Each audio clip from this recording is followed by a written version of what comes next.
आज की इस क्लास में हम बहुत ही महत्वपूर्ण टॉपिक धातु एवं अधातु की परिभाषा, या फिर देखिए यहाँ प्रश्न आपसे एग्जाम में पहले तो किस तरह से पूछा जाता है वहाँ समझिए।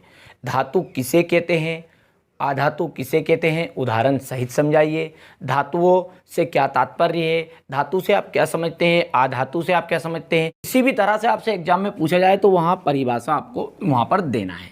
देखिए धातु वास्तव में है क्या, तत्व है जो हमारी प्रकृति में पाए जाते हैं। अब रही बात अधातु की, तो अधातु भी तत्व ही है, ये भी हमारी प्रकृति में पाए जाते हैं।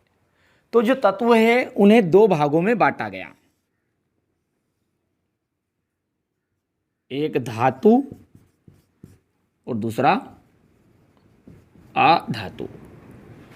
अब इनमें से जैसे मान के चलिए सोना,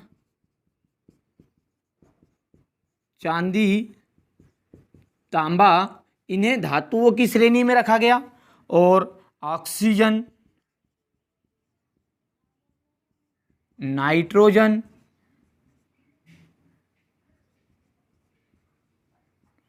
क्लोरीन आदि को अधातु की श्रेणी में रखा गया। तो ध्यान से देखिएगा, धातु की श्रेणी में इन्हें इसलिए रखा गया, सोना, चांदी और तांबा को, क्योंकि ये इलेक्ट्रॉन का त्याग करते हैं।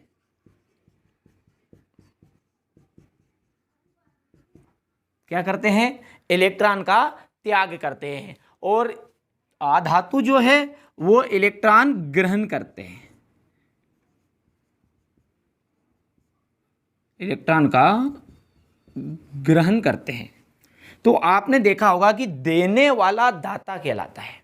एक बात अच्छे से ध्यान दे रखिएगा कि देने वाला दाता और लेने वाला ऋणी, यानी कि ग्राही।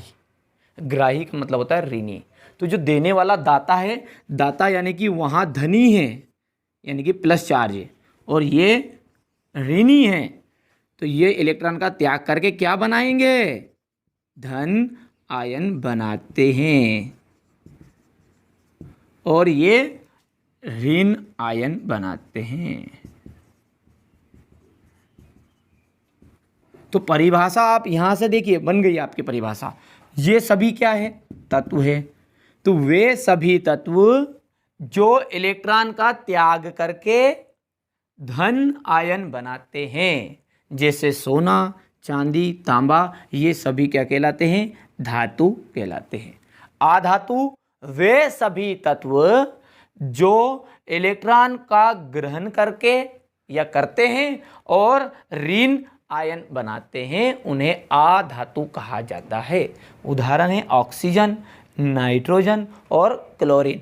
और वैसे आपको यहाँ पर स्क्रीनशॉट धातु और अधातु का अलग से भी दिया जा रहा है, बढ़िया से कंप्लीट करिएगा। बहुत ही महत्वपूर्ण टॉपिक है, और इस अध्याय से संबंधित जो भी महत्वपूर्ण प्रश्न है वहाँ अगले वीडियो से हम कवर करने वाले हैं। तो अभी तक आपने चैनल को सब्सक्राइब नहीं किया है तो सब्सक्राइब कर लीजिएगा, और कोई भी डाउट है, कोई भी टॉपिक हो जिस पर आपको वीडियो बनवाना है, तो आप कमेंट बॉक्स में कमेंट कर सकते हैं।